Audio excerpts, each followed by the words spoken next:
Земля отцов, с чего, скажи, начать? С чего начать? Опять скрываю рану.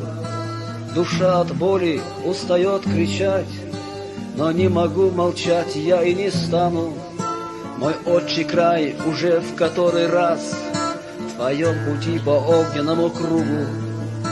Ты был фатально, как и весь Кавказ, судьбою и оболган, и поруган. 44-й предпобедный год, и ждет фашизм суровая расплата. А здесь в горах детей и стариков поставили под дуло автоматов. Так Родина коварства не тая им уделила жизнь и смерть в опале, а братья их отцы и сыновья сражались за нее и умирали. 13 долгих лет мы шли во тьму по выжженным и вымершим дорогам, и выжили наперекор всему, и обрели себя по воле Бога. Нас убивали день за днем в веках, огнем и сталью, голодом и пулей, надежду в детях, мудрость в стариках.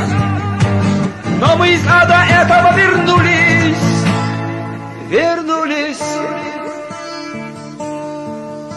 вернулись, потому что проросли сквозь глыбы бед, как травой через камень, и сохранили для родной земли любовь, мятежный дух и сердце пламень.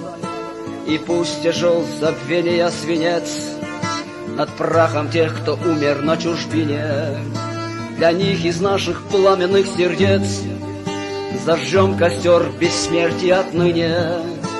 И этой горькой памяти верны крепит отчизну будем год от года. И помнить это мы всегда должны, уж слишком стоит дорого свобода. Свобода.